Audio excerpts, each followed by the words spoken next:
I am on episode 4 of Squid Game 2, and I have a question I want to analyze. And the question is, will the main character be able to save everyone's lives and accomplish his stated purpose, which is to stop the game?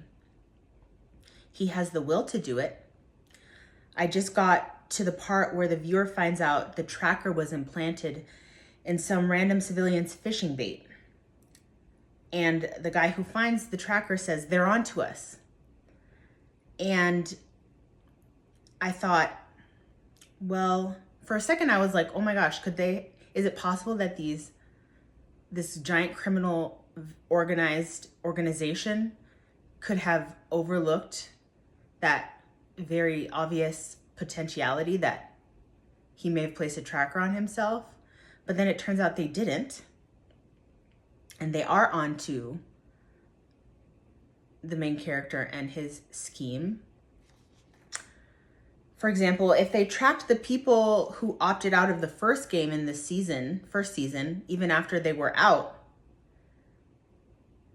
it makes sense that they're also tracking the movements of the winner, including the people that visit him, the first season's winner, especially when he's openly vowed to bring them down. But it's interesting. Why don't they just take him out since they have that capacity? They seem curious about what he could do and how his heroism could impact the game, or his desire for heroism could impact the game. So they let him rejoin the game for the sake of the narrative, but also for, I posit, the gamers are, the people who develop the game are curious. They are also kind of gambling on this guy's potential to bring them down, and adds an element of uncertainty to the game that's otherwise very ordered.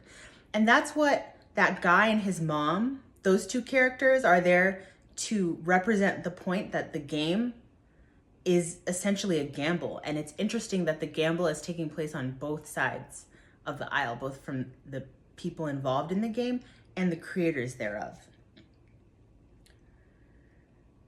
So given the awesome power and foresightedness of the gamers, it is naive and stupid for the main character to think that he can go up against them.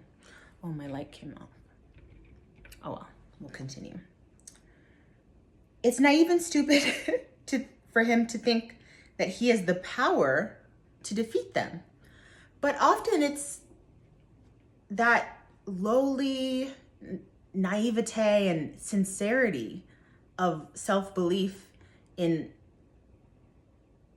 an ordinary man that is able to turn him into the hero that frees the masses from an oppressor, an organized, systematic oppressor. But just as the powerful are subject to fatality, potentially, based on their own willingness to gamble for the sake of an exciting game, and that's how that really handsome recruiter of the game dies. He risks his own position of power for the excitingness of a gamble, and he loses. I was sad when that happened. The lowly protagonist who would become a powerful hero also has a fatal flaw.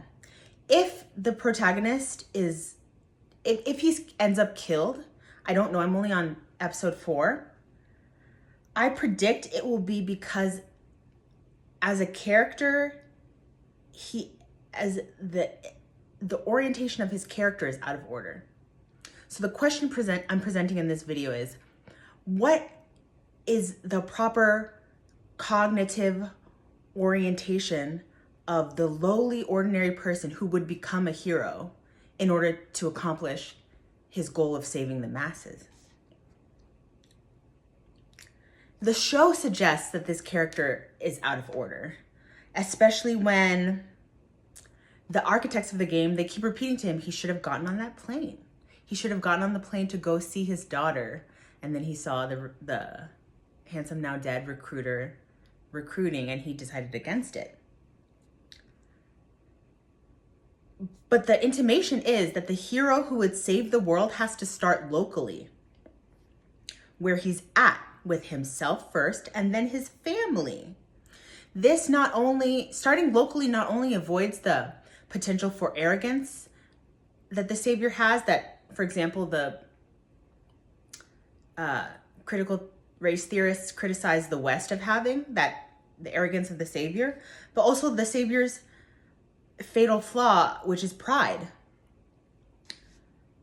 So by subordinating himself to the natural order, which is man taking responsibility for himself, then the most natural extension of himself, his family, and then involving himself in the community and the state and the world in that order. This is actually what Hegel argued in his Philosophy of Right, which is a book about the ideal system of order for the social, political animal, the human being. And this is why, as far as I'm concerned, Marxism as a philosophy is moot, because how can we trust a man's vision for the ideal organization of society who couldn't even provide stability and security for his own family? So that's what the show is suggesting. It's suggesting that this character is trying to take on this big force, but he's neglected to accomplish that goal through the proper channels, in the proper order.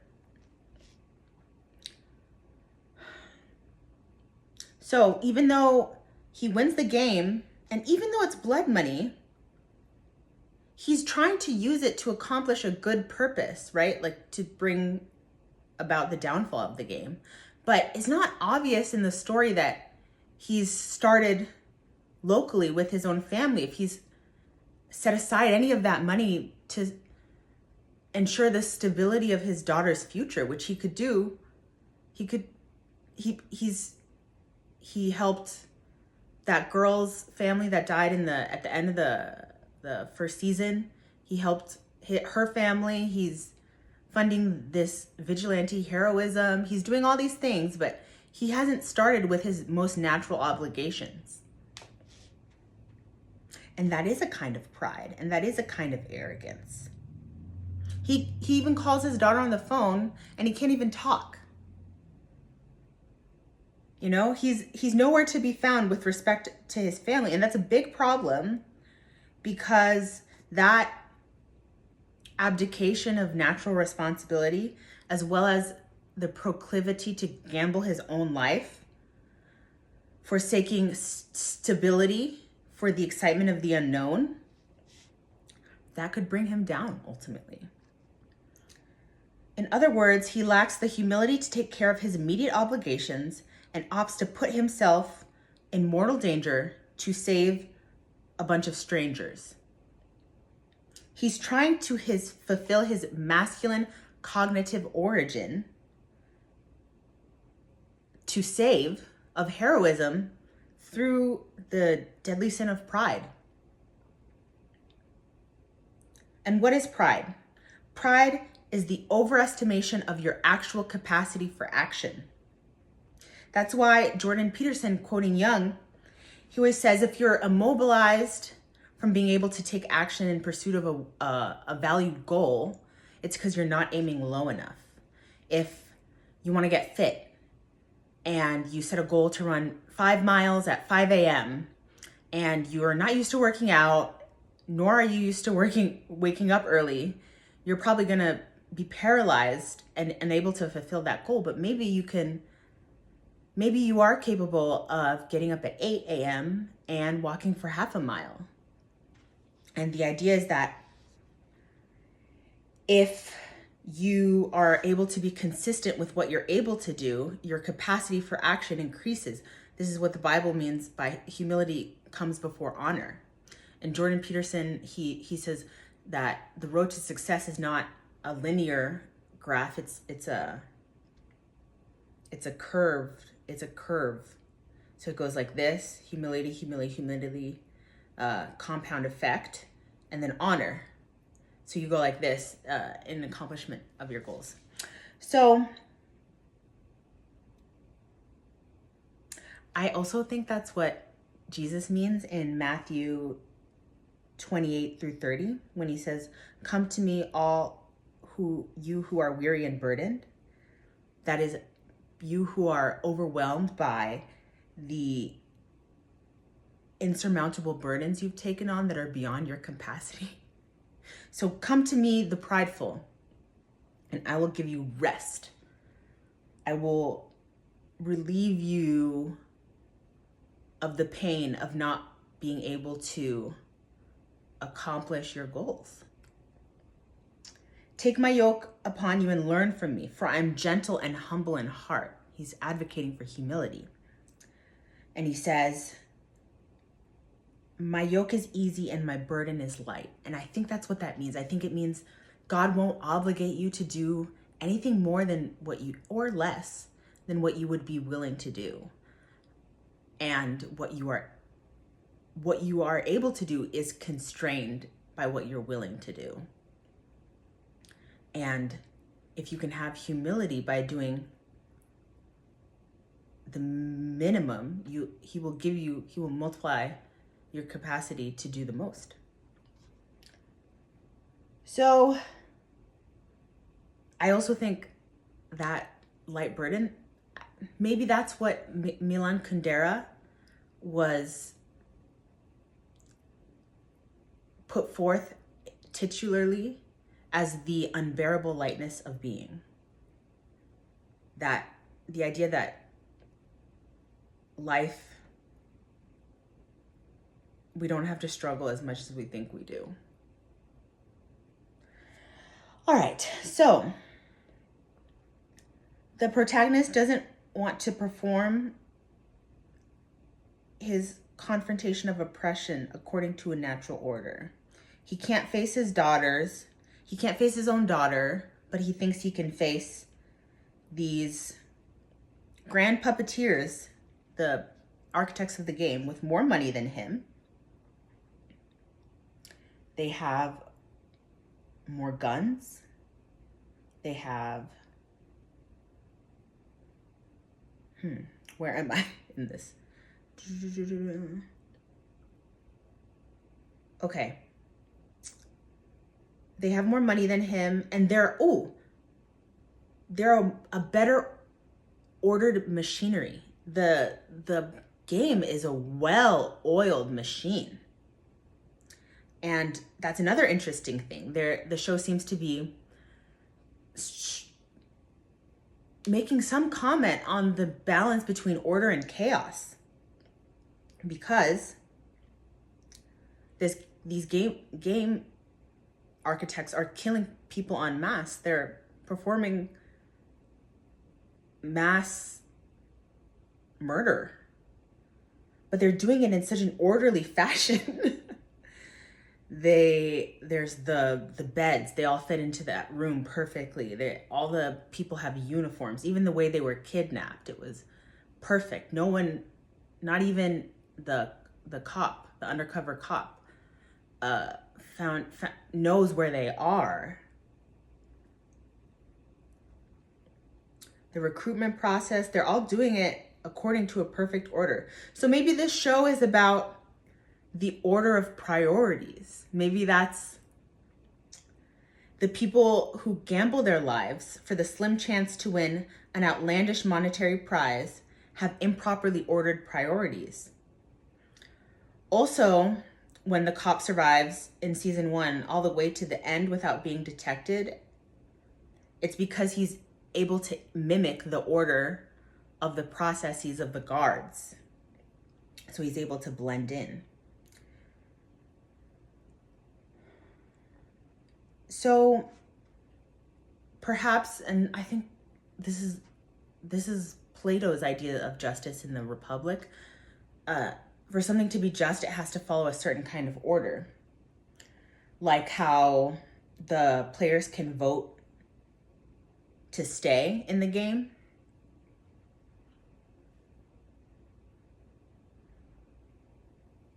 But the commentary is that is also a perversion of kind of right order, because can you really vote? Can you vote to take your own life, or to take the lives of others who are all virtually certain to die in that game? Because there can either be only 6 winners or 1 winner, or no winners potentially. That would be interesting. So when they say we want to honor the player's free will, that's actually like a false. It's a false honoring of free will, because you can't contract to take your own life. The fact that most of the players are also in massive debt also adds to the question of how free their choice is, and they're under duress. So in general, in law, you can't, duress is a defense to contract formation. You can't be held to the obligations of a contract if you made the contract under duress. In law, you can't have an illegal contract or an unconscionable contract, which is properly said, a contract to give up your own right to life, like in the game. They signed that contract, but you can't, it's unconscionable and therefore not a real contract, because there's a disparity of bargaining power, and also the terms are very unfair. So it's both procedurally and substantively unconscionable in contract law. Also, in natural law theory, there's a general principle that Hobbes argues this: death is the chiefest of all evils, and it is the most natural tendency of the human will to avoid evil, the evil of death. So no one can really make an agreement with someone else that to violate their own natural right to life. That's why the state can put you in a mental hospital if you try to kill yourself. They can constrain your liberty in service of preserving your life. And that's also why euthanasia is the subject of big debate, because again, you're in a diminished bargaining capacity. You're maybe you're sick, and or I don't know what the conditions under which you can be granted the right to kill yourself, but that goes against kind of natural law. So that's why it's such a big debate, especially for the people who perform euthanasia. It's like, can you really make a free choice that goes against your right to natural life? And that's the theme of the show. So when the players sign a contract to play and then they vote to stay in the game by way of simple majority, they can't be said to be voluntarily participating in a democratic process, even if they're collectively and individually personally responsible for the mortal consequences of their own disordered priorities. Moreover, inasmuch as you cannot contract to take your own life, you can't contract to take the life of another either. So the majority vote to keep the game going is also invalid, in so much as it's you're choosing essentially to subject the others to death. And that is why John Stuart Mill, maybe not exactly why he argued this, but On Liberty, he talked about, in a democracy, he was evaluating democracy as the value of democracy as a political order, a governing political order. He said, in a democracy, there's a risk that people would be ruled by a tyranny of the majority. So the people would become a kind of oppressor if they were allowed to amass and have free reigns. And that's why the United States government has a system of checks and balances. Even if a president wins the popular vote, that vote is subject to a check in the form of the Electoral College.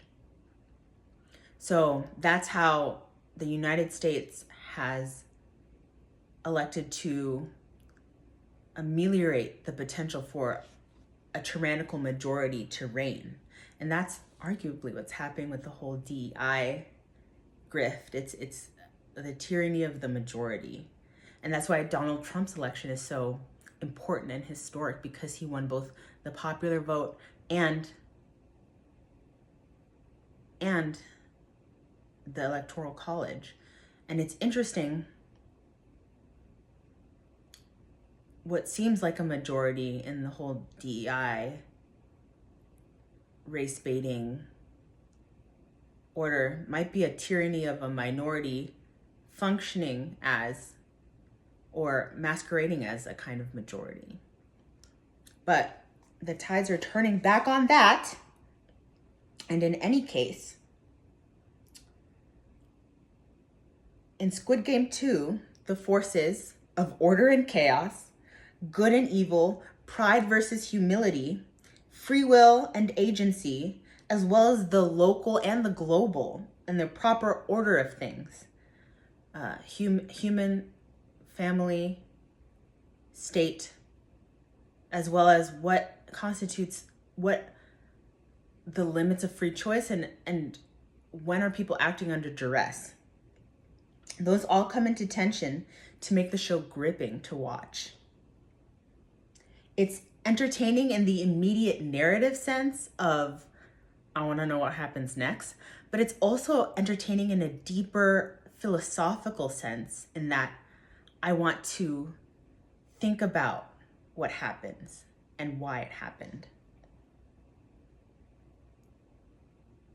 Especially what the events of the story mean with respect to human nature. And that's a hard tension to manage, essentially the balance between good and evil. But when a story does it well, it becomes irresistible to follow. So in conclusion, as Jungian analyst C.S. Joseph argues, order determines outcome. For example, if you're solving an algebraic equation and you miscalculate the order of operations, or you miscalculate the arithmetic of something, you have to start over. You have to start solving the problem all over again. You have to start from the beginning, or at least from where you went out of order, and start over. So will the hero in the narrative in the Squid Game 2 be able to usurp the natural order and still have the outcome he desires? Or will the pride of not, and the lack of humility of wanting to, in the words of Jordan Peterson in 12 Rules for Life, criticize the world before getting your house in order? Will that be his downfall? And will the gamers who are willing to introduce a rogue, seditious element into their game when they could just eliminate it and keep going for the sake of the excitement thereof, will that be their own undoing? Will the out-of-order protagonist who wants to save the world but can't even speak to his own daughter prevail? Who is a rich man but doesn't seem to provide for his family, end this evil game? Let's see. I am on episode 4 out of 7, and I'm on the edge of my seat. I just had the thought that maybe we don't find out by the end of the season. Maybe they leave us on a cliffhanger. I could see that happening. That it's too much, the system is too large to take down in 3 more episodes. But we'll see. Thanks for listening. Ciao.